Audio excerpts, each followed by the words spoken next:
Fala pessoal, beleza? Chegando com mais um vídeo sobre o Canadá. No meu último vídeo eu falei que nós recebemos, eu e a Kate recebemos nossa confirmação de residência permanente. É o equivalente, para quem não sabe, ao Green Card americano, né? Se chama PR, né? O Permanent Residency Card. E nesse vídeo eu vou falar um pouco do PR, né? O que é o PR, quais são as diferenças dele, ser um cidadão canadense. Então vamos lá. Então, todas as informações eu estou tirando do site da imigração, site oficial do Canadá, site do governo canadense.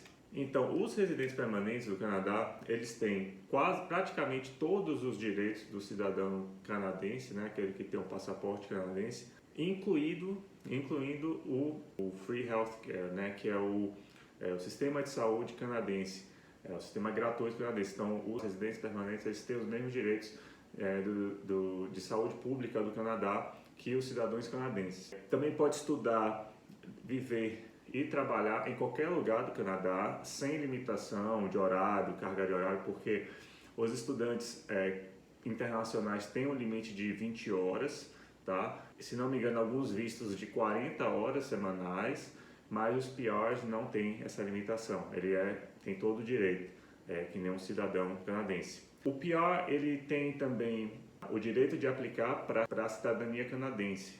Isso eu vou falar um pouco depois. Também o residente permanente, ele tem os mesmos direitos, falando aqui da lei canadense, os direitos e deveres, né? E também do direito a toda a questão de direitos e liberdades, essas coisas. Apesar de todos esses direitos, né, também tem algumas coisas que residentes permanentes não podem fazer. Por exemplo, votar ou ser eleito, né, em eleições, seja qualquer tipo de eleição. Os residentes permanentes não votam, nem podem se eleger. E também existem cargos públicos que envolvem cargo de inteligência, por exemplo. Os residentes permanentes não podem aplicar para esse tipo de trabalho. Então, podem ser, sim, empregados públicos, trabalhar a nível federal, a nível estadual, no caso da província, né, ou nível municipal, mas não pode alguns tipos de questão de alto risco, né, que eles falam high level security, uma coisa de segurança pública, segurança do país, né, por exemplo, inteligência do país. Para você manter o seu cartão de residência permanente, você tem que seguir algumas regras. Por exemplo, tem que ficar 730 dias no Canadá nos últimos 5 anos.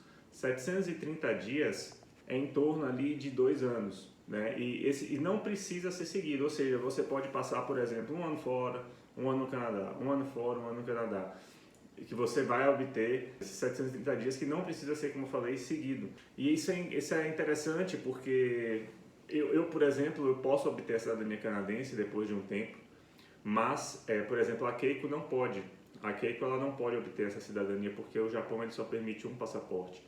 Então ela vai ter que escolher, mas provavelmente ela não vai querer, ela vai manter a cidadania japonesa mesmo, e ela vai ter que sempre renovar o PR. Já quando você obter a cidadania, você obter a cidadania, você não pode mais perder a cidadania, o passaporte no caso. Agora, é também possível você perder o PR, é possível você perder o PR também. Você pode perder o PR quando você recebe a sua cidadania canadense, tá? Quando você, por exemplo, recusa o PR, você pode falar assim, não quero mais. Você também pode perder caso você cometa alguma infração muito grave também. Então, existem algumas coisas que podem fazer você perder o PR, tá? Agora, como se tornar um cidadão canadense, né? Já tendo o PR. Então, aqui no próprio site ele tem uma ferramenta para saber se você é elegível. Eles falam aqui, de maneira geral, você tem que ser um residente permanente, você tem que ter vivido no Canadá dos 3 dos últimos 5 anos. Então é interessante você notar que para você renovar o seu PR, você só precisa viver 2 anos no Canadá dos últimos 5 anos. Agora, para você se tornar um cidadão, você precisa viver 3 dos últimos 5 anos. Suas taxas, né? Fazer suas taxas, está em dia com a questão do imposto de renda, essas coisas. Passar um teste de cidadania, que inclusive vou fazer um vídeo depois sobre isso, né? Deve ser bem interessante, na verdade. E provar sua habilidade no inglês ou no francês. Então, muito interessante essa questão né, das diferenças. O PR, resumidamente, ele tem praticamente todos os direitos que um cidadão canadense. A única diferença é que realmente ele não pode votar, nem ser eleito, nem você também não pode alguns cargos de segurança pública, por exemplo, vocês não podem aplicar. Mas no geral é isso. Depois do PR, naturalmente vem a questão da cidadania canadense. E é isso, é bem interessante essa questão.